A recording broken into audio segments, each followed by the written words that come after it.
श्रीगुरुभ्यो नमः। अस्मत्परमगुरुभ्यो नमः। अस्मत्सर्वगुरुभ्यो नमः। मातृभ्यो नमः। मातापितृभ्यो नमः। श्रीमते नारायणाय नमः। श्रीमते रामानुजाय नमः। श्रीमते विश्वक्सेनाय नमः। श्रीमते हयग्रीवाय नमः। कैलहरीं सकलहरीं सकलहरीं श्रीमात्रे नमः। ज्ञानानन्दमयं देवं निर्मलस्फटिकाकृतिम् आधारं सर्वविद्यानां हयग्रीवम् उपास्महे.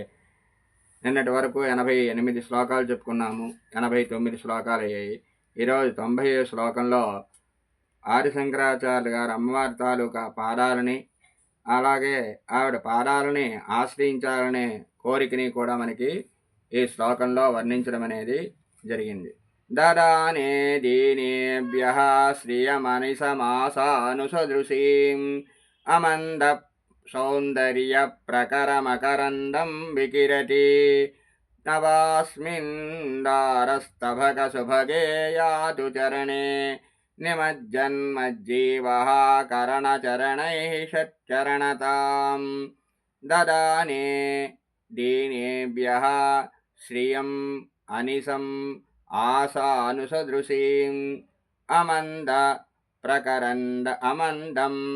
సౌందర్య ప్రకరమకరందం వికిరతి తవ అస్మిన్ మందార స్తబక సుభగే యాతు చరణే నిమజ్జన్ మజ్జీవః కరణచరణైః షట్ చరణతాం.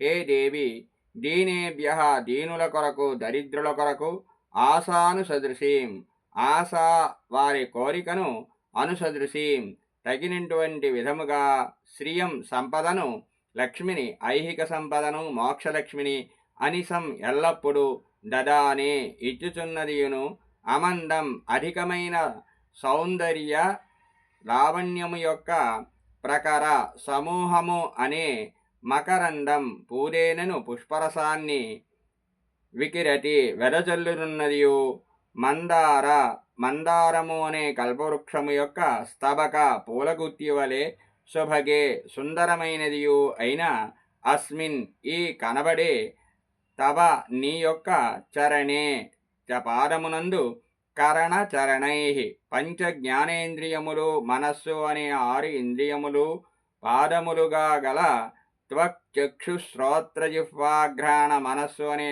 6 కరణములు అంటారు. మత్ జీవః నేను అనే జీవుడు, నిమజ్జన్ మునుగుచున్నవాడే, షట్ చరణతాం 6 పాదములు కలిగిన తుమ్మెదగా అగుటను, తుమ్మెద భావమును, భ్రమరత్వమును యాతు పొందుదురుగాక, పొందవలనని ప్రార్థిస్తున్నాను.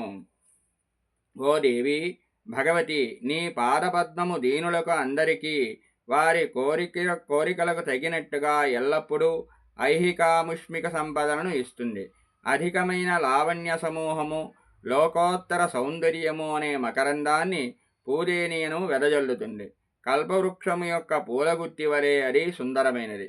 అటువంటి నీ పాదపద్మమునందు మనస్సుతో కూడిన జ్ఞానేంద్రియములు అనే 6 పాదములు గల నేను షట్చరణమైన తుమ్మెద భావాన్ని పొంది మునగాలని ప్రార్థిస్తున్నాను. షట్చరణములు అంటే తుమ్మెదకు 6 పాదములు ఉంటాయి. జీవుడికి కూడా 6 కరణాలు అంటే ఇంద్రియాలు ఉంటాయి.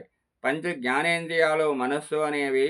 ఆ 6 ఇంద్రియాలు జీవుడు తుమ్మెదగా మారి అమ్మచరణము అనే పూలగుత్తిలో ప్రవేశించాలని ప్రార్థన చేస్తున్నానని ఆదిశంకరాచార్యులు గారు మనకి శ్లోకంలో చెప్పడం అనేది జరిగింది. స్వస్తి ప్రియాభ్య పరిపాలయంతాం న్యాయేన మార్గేణ మహిం మహిషాః గోబ్రాహ్మణేభ్యః శుభమస్తు నిత్యం లోకాః సమస్తాః సుఖినో భవంతు.